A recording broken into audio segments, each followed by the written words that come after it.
तो स्वागत है आपका अपने चैनल सिलेक्शन मेंटर पे।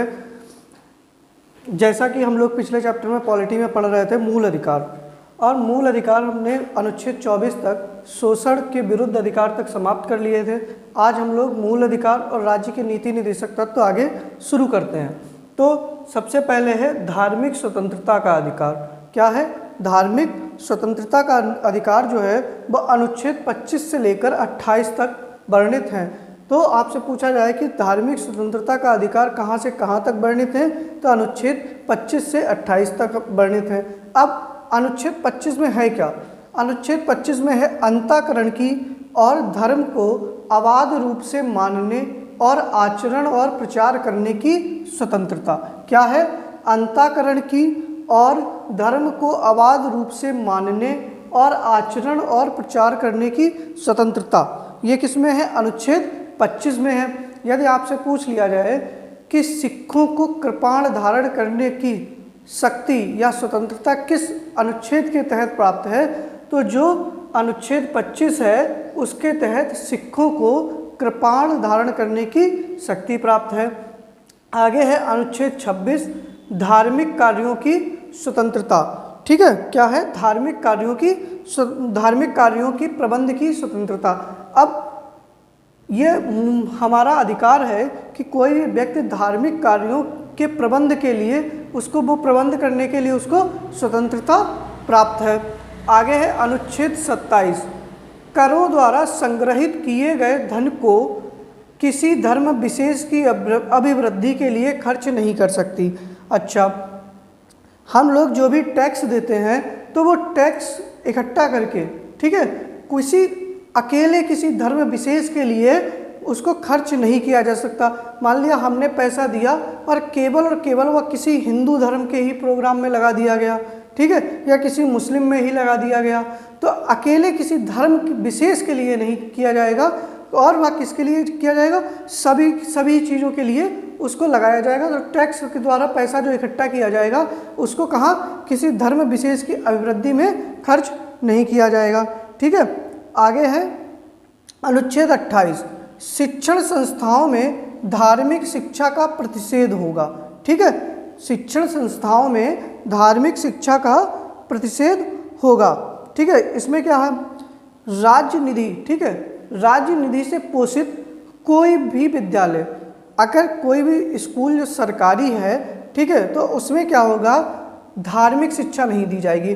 अगर कोई भी विद्यालय जो सरकार के द्वारा वित्त पोषित है, ठीक है, जिसमें सरकार पैसा लगाती है, तो उस स्कूल में धार्मिक शिक्षा का प्रतिषेध होगा। उस स्कूल में क्या नहीं होगी? धार्मिक शिक्षा नहीं कराई जाएगी। फिर आगे क्या है? संस्कृति एवं शिक्षा संबंधी अधिकार। आपसे प्रश्न पूछा जाएगा संस्कृति एवं शिक्षा संबंधी अधिकारों का वर्णन कहाँ से कहाँ तक है, तो अनुच्छेद 29 एवं अनुच्छेद 30 में है। ठीक है, तो सबसे पहले है अनुच्छेद 29 अल्पसंख्यक वर्गों का हितों का संरक्षण। जो अल्पसंख्यक वर्ग होते हैं उनके हितों का संरक्षण हमको कहाँ से प्राप्त होता है? अनुच्छेद 29 से।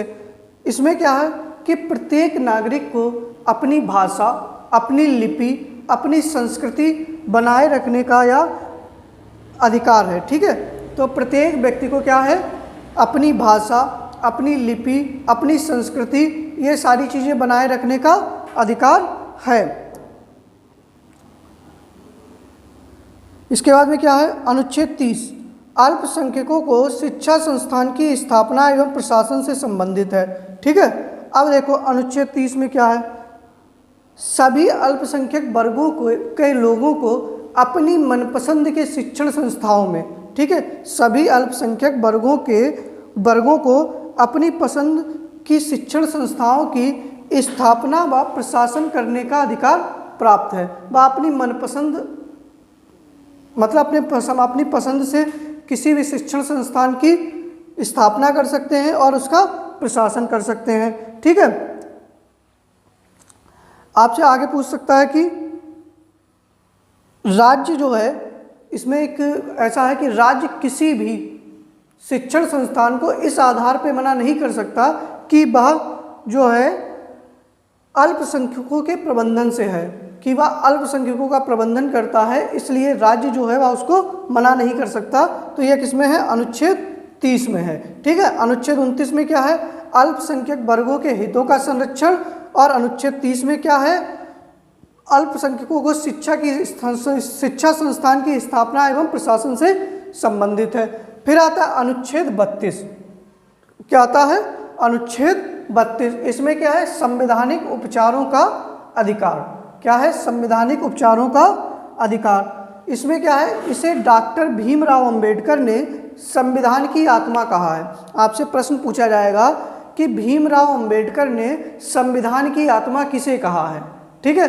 तो भीमराव अंबेडकर जब आ जाए तो संविधान की आत्मा क्या हो जाएगा? अनुच्छेद 32। और किसने कहा है? भीमराव अंबेडकर ने। लेकिन अगर आपसे प्रश्न ऐसे पूछ लिया जाए कि संविधान की आत्मा किसे कहा जाता है, ठीक है, क्या कहा जाए? संविधान की आत्मा किसे कहा जाता है? तो प्रस्तावना को संविधान की आत्मा कहा जाता है। लेकिन अगर आपसे यही पूछा जाए कि भीमराव अंबेडकर ने संविधान की आत्मा किसको कहा है, तो संवैधानिक उपचारों का अधिकार अनुच्छेद 32 को क्या कहा है? संविधान की आत्मा कहा है। ठीक है। जनहित याचिका जो होती है हमारी, उसका जो उद्भव है, ठीक है, वो किससे हुआ है? अनुच्छेद 32 से होता है। जो जनहित याचिका है उसका उद्भव किससे होता है? अनुच्छेद 32 से होता है। और जो जनहित याचिका थी उसके जो जनक थे, ठीक है, जनहित याचिका के जो जनक थे वो कौन थे? जस्टिस PN भगवती जी थे। क्या नाम था उनका? आपसे प्रश्न पूछा जाएगा कि जनहित याचिका के जनक कौन है, तो जनहित याचिका के जनक कौन है? जस्टिस PN भगवती हैं। फिर अनुच्छेद 32 जो होता है केवल मौलिक अधिकारों के उल्लंघन पर उपचार की व्यवस्था करता है।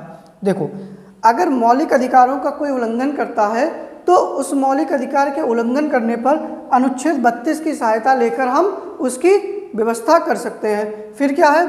मौलिक अधिकारों के उल्लंघन पर सुप्रीम कोर्ट जो होता है वो 5 प्रकार की रिट जारी कर सकता है।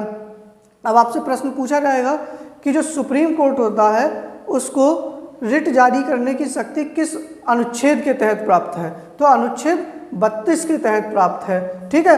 अब कौन कौन सी रिटें दायर कर सकता है सुप्रीम कोर्ट? एक तो होती है बंदी प्रत्यक्षीकरण, एक होती है परमादेश, एक होती है प्रतिषेध लेख, एक होती है अधिकार परीक्षा, और 5वीं कौन सी है? उत्प्रेषण। ठीक है। एक है बंदी प्रत्यक्षीकरण। तो देखो, बंदी प्रत्यक्षीकरण में क्या होता है? अगर किसी व्यक्ति को अवैध रूप से गिरफ्तार कर लिया गया, क्या कर लिया गया? किसी व्यक्ति को अवैध रूप से गिरफ्तार कर लिया गया तो इस याचिका के माध्यम से क्या होता है? न्यायालय जो होता है वो उस व्यक्ति को या अभियुक्त को सशरीर उपस्थित होने की ऑर्डर देता है। ठीक है, आदेश दे सकता है। और यह जो रिट जो है, बंदी प्रत्यक्षीकरण वाली जो रिट है, यह अभियुक्त मतलब जो भी व्यक्ति है जिसको गिरफ्तार किया गया उसकी तरफ से कोई भी व्यक्ति दे सकता है। ठीक है। तो इसमें क्या होता है? सशरीर उपस्थित होना होता है 24 घंटे के अंदर, सशरीर। ठीक है। अगर आपसे प्रश्न पूछ लिया जाए कि व्यक्तिगत स्वतंत्रता के लिए कौन सी रिट जारी की जाती है, तो बंदी प्रत्यक्षीकरण जारी की जाती है। फिर आगे है परमादेश। क्या है? परमादेश। अगर आपसे यह पूछ लिया जाए कि परमादेश होता क्या है, तो ये क्या होता है? यह आदेश तब जारी किया जाता है, ठीक है, यह आदेश तब जारी किया जाता है जब न्यायालय को यह लगता है कि कोई सार्वजनिक अधिकारी अपने कानूनी और संवैधानिक दायित्वों का उल्लंघन करता है, ठीक है, जिससे किसी व्यक्ति के मौलिक अधिकार प्रभावित होते हैं, तो न्यायालय कौन सी रिट जारी कर सकता है? परमादेश। ठीक है। मतलब कोई व्यक्ति जो है वो क्या कर रहा है? अपने सार्वजनिक पदाधिकारी जो है, सरकारी व्यक्ति कोई है, वो अपने कानूनी अधिकार जो होते हैं, ठीक है, कानूनी और संवैधानिक दायित्वों का पालन नहीं करता है। मतलब वह कानूनी और संवैधानिक जो दायित्व हैं उनका पालन नहीं करता है, जिससे किसी भी व्यक्ति के मौलिक अधिकार प्रभावित होते हैं, तो अनुच्छेद 32 के तहत सुप्रीम कोर्ट जो है उसके खिलाफ कौन सी रिट जाहिर कर सकता है? परमादेश। अगली है प्रतिषेध लेख। क्या नाम है इसका? प्रतिषेध लेख। इसका शाब्दिक अर्थ होता है प्रतिषेध लेख का मना करना। क्या होता है? मना करना।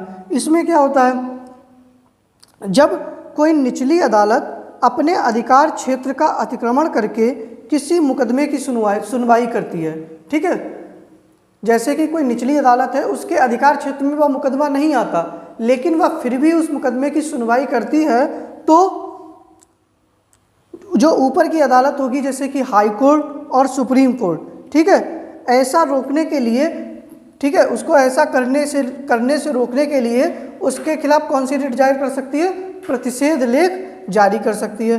फिर चौथा है अधिकार प्रेक्षा। कौन सी है? अधिकार प्रेक्षा।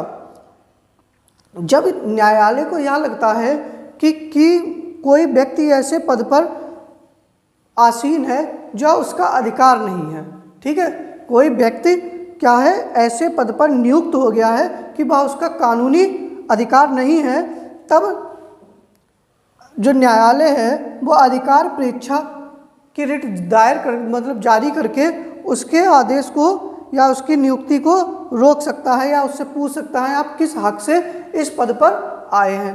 फिर आगे अगली है उत्प्रेषण। क्या नाम है? उत्प्रेषण। ये क्या होती है?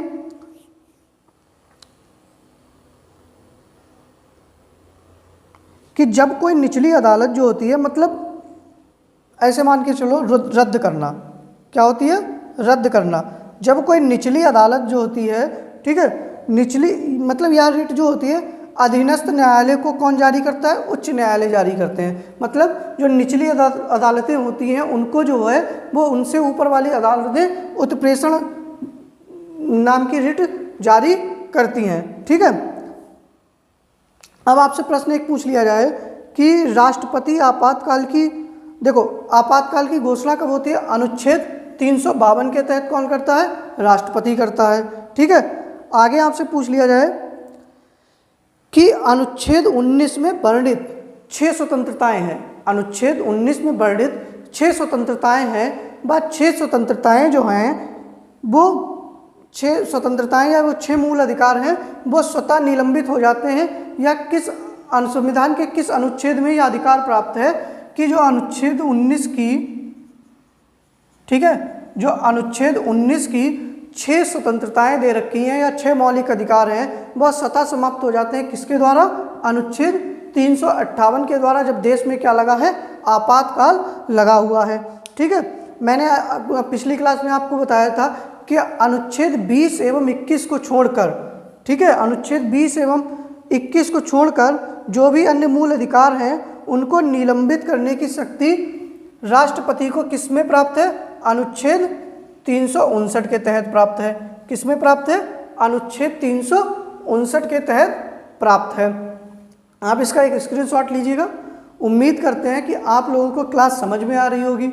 अगर क्लास समझ में आ रही है तो आप लोग इसको शेयर करें और अपने दोस्तों के पास अधिक से अधिक पहुंचाएं। ये आप ख़त्म करिएगा, इसको स्क्रीनशॉट लीजिएगा। फिर हम लोग आगे बढ़ते हैं राज्य के नीति निदेशक तत्व। अगर मूल अधिकार में आप लोगों का कोई भी डाउट रह गया हो तो आप कमेंट बॉक्स में या जो डिस्क्रिप्शन में टेलीग्राम चैनल का लिंक दे रखा है आप वहाँ से पूछ सकते हैं हमसे, ठीक है। आप इसका एक स्क्रीनशॉट लीजिएगा, फिर हम लोग आगे शुरू करते हैं।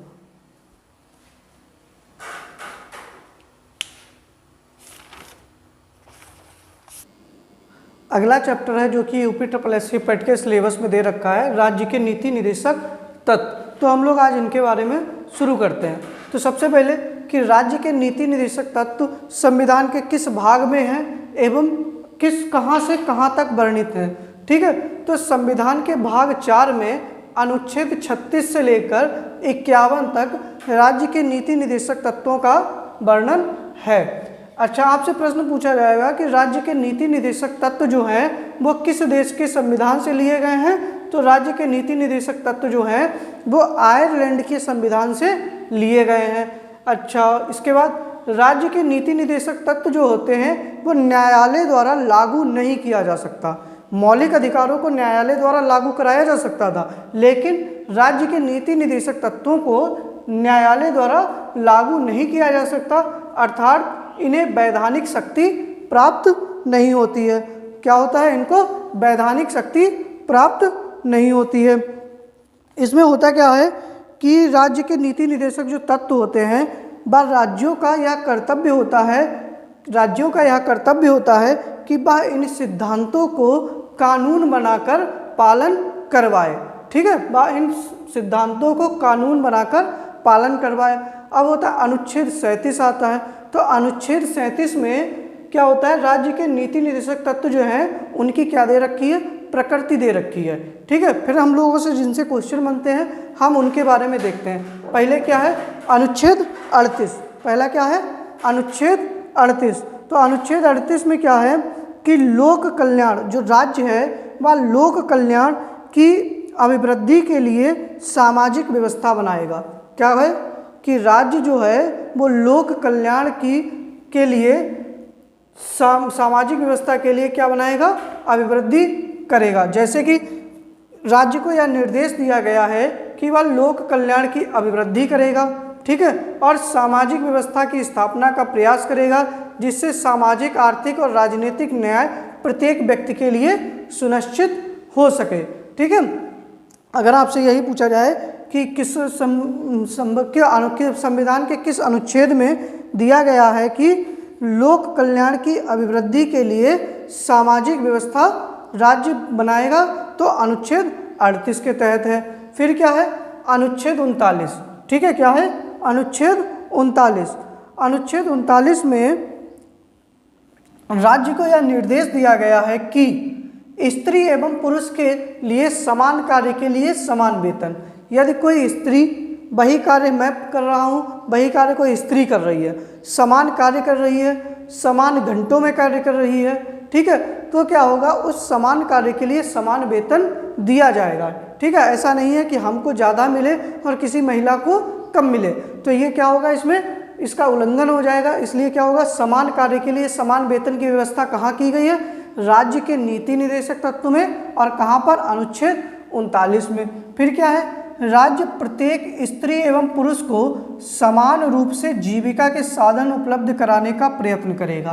क्या होगा भाई, राज्य का यह कर्तव्य है कि प्रत्येक व्यक्ति, चाहे वह स्त्री हो एवं पुरुष हो, वह अपने जीविका चलाने के लिए उनको ऐसे साधन उपलब्ध कराए जाएं कि जिनसे वह अपने आगे जीविका को चला सकें। ठीक है, जैसे कि आप समझ सकते हैं मनरेगा। फिर आगे क्या है, राज्य देश के भौतिक साधनों एवं संसाधनों का स्वामित्व व नियंत्रण की ऐसी व्यवस्था करेगा जिससे अधिक से अधिक सार्वजनिक हित हो सके। अब देखो, अगर कोई भी राज्य की संपत्ति है या देश के जो भौतिक साधन होते हैं उनके ऐसी व्यवस्था, उनका नियंत्रण इस तरीके से किया जाएगा जिससे राज्य की जितनी भी जनता है, मतलब अधिक से अधिक जनता को क्या हो सके, उससे लाभ प्राप्त हो सके। फिर आता है, आपसे प्रश्न पूछा जाएगा कि अनुच्छेद 39 का में क्या है, तो सभी राज्य को यह निर्देश दिया गया है क्या, कि सभी स्त्री एवं पुरुष को समान न्याय एवं निःशुल्क विधिक सहायता प्रदान करना। ठीक है, क्या दिया गया है, कोई भी व्यक्ति है, चाहे वह स्त्री हो वह पुरुष हो, वह सरकार के पास जाकर, ठीक है, न्याय की मांग कर सकता है, एक समान न्याय की मांग कर सकता है, और निःशुल्क विधिक सहायता। हम कोई भी कानूनी सहायता जो है वो किससे ले सकते हैं, राज्य से ले सकते हैं, राज्य हमको मना नहीं कर सकता। ठीक है, आगे क्या है कि राज्य जो है सभी नागरिकों के स्वास्थ्य की देखभाल कौन करेगा, आपसे पूछा जाएगा, राज्य जो है सभी नागरिकों के स्वास्थ्य की देखभाल कौन करता है, तो अनुच्छेद 39 के तहत क्या है, ये राज्य के नीति निर्देशक तत्वों में वर्णित है। राज्य के नीति निर्देशक तत्व हम लोग आगे भी पढ़ेंगे, अभी जो नेक्स्ट क्लास आएगी उसमें पढ़ेंगे। आप इसका एक स्क्रीनशॉट लीजिएगा, फिर हम लोग आगे देखते हैं।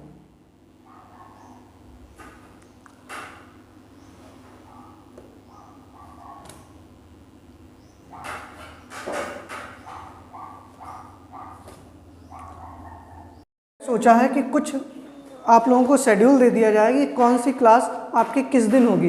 तो मंडे को आपको आपकी सुबह ज्योग्राफी की क्लास होगी, इसके बाद में ट्यूसडे को पॉलिटी की क्लास होगी, वेडनेसडे को आपको हिस्ट्री की क्लास मिलेगी, इसके बाद में थर्सडे को फिर पॉलिटी की क्लास मिलेगी आपको। फ्राइडे को स्टैटिक जीके मिलेगा। सैटरडे को हिस्ट्री की क्लास मिलेगी और संडे को करंट अफेयर्स। संडे को करंट अफेयर्स, ये सारी क्लासेस आपको सुबह मिलेंगी। बाकी जो भी सब्जेक्ट रह गए हैं या जो भी क्लासेस रह गई हैं उनको हम लोग बहुत जल्द 25 तारीख के बाद में यहाँ पर अभी एक क्लास चल रही है, हम लोग कोशिश में ये लगे हुए हैं कि आगे जो है वो 2 या 3 क्लासेस आपको मिले, जिनमें से एक क्लास और आपकी थ्योरी की होगी और एक क्लास आपकी हम लोग प्रैक्टिस की कराने की सोच रहे हैं। बस आप लोगों का सपोर्ट ऐसे ही बना रहे, जैसा आप लोगों का रिव्यू आता है हम लोग वैसे ही आगे की कक्षाएं शुरू करेंगे। तो आप इसको नोट कर लें कि मंडे को आपको जियोग्राफी की क्लास मिलेगी, ट्यूसडे को पॉलिटी की, वेडनेसडे को हिस्ट्री की, थर्सडे को पॉलिटी की, फ्राइडे को स्टैटिक जीके, सैटरडे को हिस्ट्री और संडे को करंट अफेयर्स। मतलब आपको सप्ताह में मॉर्निंग में 2 क्लासेस पॉलिटी की एक सप्ताह में और 2 क्लासेस आपको हिस्ट्री की मिलेंगी। उम्मीद करते हैं कि आप सभी को आज की क्लास मौलिक अधिकार और हमारे राज्य के नीति निर्देशक तत्व समझ में आए होंगे। अगर आप लोगों की कोई भी समस्या, कोई भी डाउट है तो आप कमेंट बॉक्स में बताइएगा या फिर डिस्क्रिप्शन में टेलीग्राम का लिंक दे रखा है या इंस्टाग्राम का लिंक दे रखा है, आप वहाँ से ज्वाइन कर सकते हैं। इसके बाद में आप लोगों से अनुरोध है कि आप लोग चैनल को अधिक से अधिक शेयर करें, सब्सक्राइब करें और इसी तरीके से हमारे जो चैनल है उसको आगे बढ़ाते रहें। और धन्यवाद।